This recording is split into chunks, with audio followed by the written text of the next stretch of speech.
Aujourd'hui, j'aimerais vous donner un petit tip en plus pour comprendre, mais aussi pour activer ces changements dans votre corps. Alors, on a vu qu'en fonction de comment je le traite, en fonction de comment je m'adresse à lui, le corps y répond. On a vu aussi que parfois, il est capable de manifester des visages au niveau émotionnel, au niveau... On dit que le corps est l'expression la plus profonde de l'âme, parce que c'est la seule chose qu'on peut voir, qu'on peut matériellement et concrètement toucher. Alors, si aujourd'hui nous sommes conscientes que nous ne faisons pas assez pour notre corps, que par exemple nous sommes conscientes qu'il y a certaines choses de notre corps qui ne sont pas bien entretenues, que ce soit au niveau physique, que ce soit au niveau plus esthétique, que ce soit simplement au niveau fonctionnel. L'important c'est premièrement de devenir conscient. Donc j'aimerais que vous vous posiez la question aujourd'hui, en quoi votre corps aujourd'hui ne vous correspond pas et quelles sont les choses que vous aimeriez améliorer. Alors, beaucoup d'entre vous m'ont répondu au petit questionnaire que j'avais fait concernant les choses que vous n'aimez pas. Et le fait de ne pas aimer, sachez que c'est déjà une condition mauvaise pour commencer à transformer. Si, par exemple, j'estime que j'ai les hanches trop grandes, ne pas les aimer, ça amène beaucoup de stress, ça amène beaucoup d'énergie négative. Et là où je pose mon attention, je pose mon énergie. Donc le plus vous vous concentrez sur un problème physique que vous avez, le plus vous allez le manifester, le plus vous allez lui donner de l'énergie. Donc premièrement, je vous ai expliqué hier que c'est bien de vous aimer, c'est bien d'approuver certaines choses de nous, même si vous n'êtes pas complètement d'accord dans l'état dans lequel elles sont aujourd'hui, mais il est important aussi de prendre une action, de commencer à s'activer pour changer ce qui ne vous plaît pas. Par contre, ces changements, ils doivent partir d'un état d'amour, d'un état d'acceptation. Parce que tout ce que je résiste, ça persiste. Alors que si j'accepte, si je commence à me dire, il y a peut-être une bonne fonction utile derrière cette partie de mon corps qui ne me plaît pas, il y a peut-être une raison pour laquelle mon corps est fait de telle façon à tel endroit, parce que je peux peut-être apprendre des choses, parce que ça va peut-être me montrer certaines nouvelles disciplines ou certaines nouveaux concepts qui vont m'expliquer pourquoi j'étais comme ça et comment je peux l'améliorer. Si je pars avec ce mindset, cet état d'esprit, alors c'est beaucoup plus facile que la guérison soit mise en place et que le changement arrive. Maintenant, la plupart des fois, la plupart des gens, quand ils ont envie de faire quelque chose, on part les premières 2-3 jours, on est hyper motivé, la première semaine encore on tient et puis petit à petit on laisse. On se lâche, on dit c'est pas grave, attends, j'ai fait l'effort jusqu'au présent, je peux lâcher. Et en fait, je vous rappelle que là-dedans, c'est votre corps qui est habitué à faire comme il a fait avant. Par exemple, manger tel petit bout de gâteau ou alors arrêter de faire les abdos ou alors ne pas faire le sport le jour où on avait prévu de le faire. C'est le corps qui est habitué, qui est un peu feignant, qui veut vous tirer vers vos habitudes, vers ce qu'il a fait jusqu'au présent. Parce que si le corps il est habitué à rester sur le canapé, lui, il n'a aucun intérêt à bouger de là. Il n'a aucun intérêt à se transformer parce qu'il ne voit pas le problème. Mais vous, avec votre mental, vous pouvez être conscient, vous pouvez intégrer et surtout interagir avec votre corps. Alors maintenant, comment je peux garder la motivation? Comment je peux faire en sorte que, avec mon mental que j'ai décidé de faire quelque chose, avec mon mental qui est très présent et très consciente pour aller vers l'amélioration, comment je peux faire pour que mon corps m'écoute? Il y a un petit mantra que j'aimerais partager avec vous aujourd'hui, qui n'est rien de spirituel, rien de mystique, qui est simplement la reprise d'un des métaprogrammes. Donc, si beaucoup d'entre vous ont déjà fait le premier challenge avec moi l'année dernière, le Brain Peace Challenge, donc le même que je vais reproposer maintenant en janvier au deuxième niveau, mais qui a fait déjà le premier est conscient de ces programmes. Les métaprogrammes, c'est des programmes qu'on a à l'intérieur de notre cerveau. C'est comme une sorte de filtre de la réalité qui nous permet d'interpréter tout ce qu'on voit et tout ce qu'on perçoit d'une certaine façon ou d'une autre, en fonction de la direction du programme qu'on a. Donc, il y a des métaprogrammes pour le succès et des métaprogrammes pour l'échec. Et si on est formaté avec un tel nombre de métaprogrammes qui vont vers l'échec, on sera naturellement porté à vivre toute expérience dans notre vie comme un échec. Et au contraire, si on a plusieurs métaprogrammes qui sont dans la catégorie succès, notre vie sera orientée vers le succès. Pourquoi? Parce que tout ce qu'on voit, tout ce qu'on fait, il est sous-filtré par ces programmes. Je vous fais un exemple, et c'est le programme dont j'aimerais parler aujourd'hui parce que ça concerne beaucoup le travail que vous pouvez faire au niveau de votre corps. Si j'ai dans ma tête le programme et le filtre pour tout ce que je vois, tout ce que je décide, tout ce que j'ai fait, je dois Il faut absolument. C'est important et c'est indispensable de le faire. J'ai absolument que ça à disposition. Il faudrait, il aurait fallu, il faut, je dois, je devrais.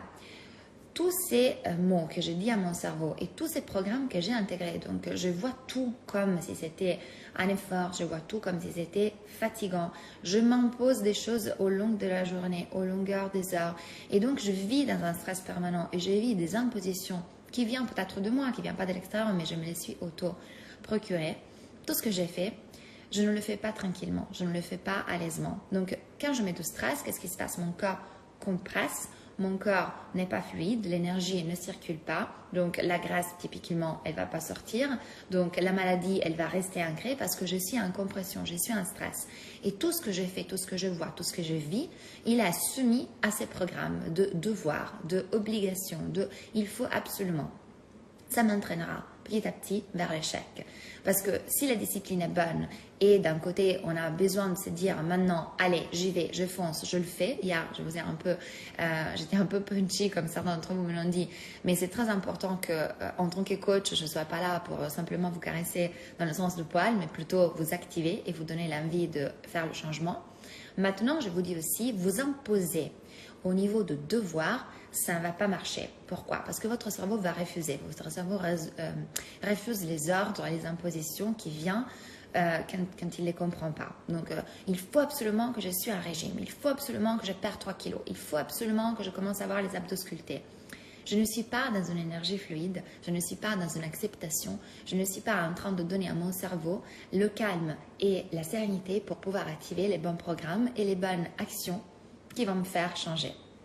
Alors maintenant, le métaprogramme de succès que j'ai envie de partager avec vous aujourd'hui, qui va permettre à votre mental d'activer des circuits neuronaux et des informations pour que votre corps puisse les suivre, c'est le suivant.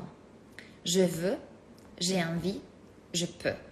Je répète, je veux, j'ai envie, je peux.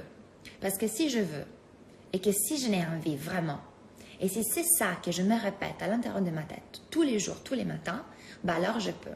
Essayez de le faire dans votre mental. Mettez-vous un objectif qui concerne votre corps, typiquement, qui peut être le régime, qui peut être...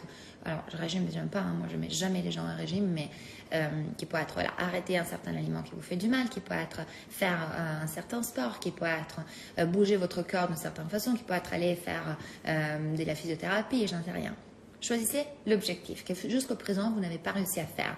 Même si vous savez que vous voulez le faire, même si vous savez que ça serait bien, votre corps vous bloque. Ou alors, ne pas fumer pendant une journée. Choisissez votre objectif. Maintenant, dites-vous, il faut que je ne mange pas de dessert. Il faut que je ne mange pas tel ingrédient. Il faut que je fasse les abdos. Je dois absolument faire les abdos. Vous n'avez pas très envie de le faire, on est d'accord. Le corps est un peu crispé, il dit ok, bon, encore une imposition. Vous vivez toute la journée sous des impositions au niveau du travail, des impositions au niveau de la politique, des impositions au niveau de la société. Vous êtes tout le temps sollicité. Alors, ce qui vous concerne, c'est plus difficile de faire les bons choix parce que vous avez envie d'un peu de liberté. Donc, dans la vie privée, je me lâche. Dans mon couple, je me lâche. Je fais comme je veux. Je ne me contrôle pas parce que je suis tellement tout le temps contrôlée, etc.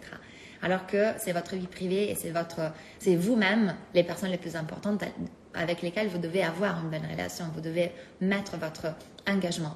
Et si votre engagement passe de je dois, il faut absolument, je devrais, j'aurais dû, culpabilité, etc. Si je passe de ça à je veux, j'ai envie et je peux, je veux faire des abdos, j'ai envie de les faire et je peux donc. Et je sais que ça vous paraît bizarre quand je vous dis ça parce que ça vous paraît un dialogue fake que vous dites à votre cerveau. Ça vous paraît quelque chose d'inventé et qui n'est pas vrai. Ce n'est pas vrai aujourd'hui, ce n'est pas vrai peut-être demain, mais ça va l'être après-demain quand dans votre tête vous avez enregistré un autre dialogue. Sachez que les mots que vous donnez à votre cerveau, c'est la nourriture que vous donnez à votre cerveau. Donc c'est très important d'apprendre à parler. C'est pour ça que j'intègre dans mes coachings énormément de PNL, programmation neurolinguistique. Vous apprenez à parler différemment à vous-même, à parler différemment avec les autres, à utiliser les mots avec une énergie qui est positive pour vous et pas négative. Et il y a des règles, c'est scolaire, c'est très simple. Sauf que personne ne nous a appris et donc on est habitué à parler de la mauvaise façon.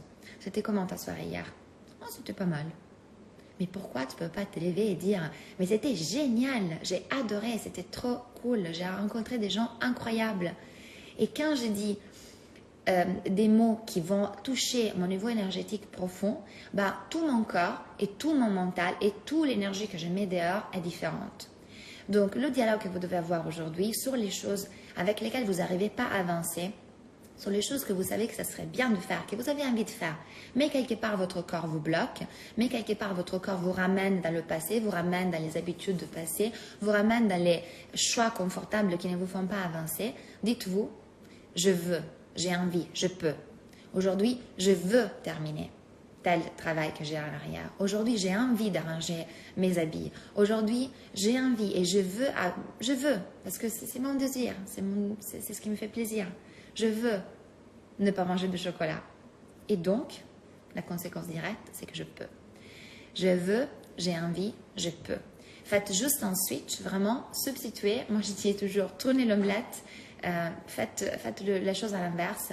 Si jusqu'au présent, vous étiez dans l'imposition, dans le devoir, dans la culpabilité, parce que vous n'avez pas assez fait, parce que vous n'avez pas encore fait, à partir d'aujourd'hui, choisissez de vous dire, je veux, j'ai envie, et donc je peux. Ça vous dit une autre chose de vous. C'est qu'à chaque fois que vous voulez faire quelque chose, si vous le voulez vraiment, vous pouvez. Et je prends conscience que ça ne dépend pas de quelqu'un d'autre. Si je suis en retard sur telle tâche, ce n'est pas à cause de mon collègue. Si je n'ai pas fait ça, ce n'est pas à cause de mes enfants. Si je ne médite pas, si je ne fais pas du sport le matin, ce n'est pas à cause du fait que j'ai mangé mal la veille ou que j'ai une vie de famille. Ce n'est pas la cause. La cause, c'est que je me l'impose et que je ne le veux pas vraiment. Et donc, je n'ai pas vraiment envie et donc, je ne peux pas. Donc, essayez de changer cela. C'est une petite astuce que je vous donne au niveau assez pratique. C'est un programme qui filtre votre cerveau, qui filtre tous vos comportements, qui va aider votre corps à réagir différemment. Et tenez-moi au courant des petits changements que vous allez voir parce que j'en suis sûre qu'il va y en avoir beaucoup.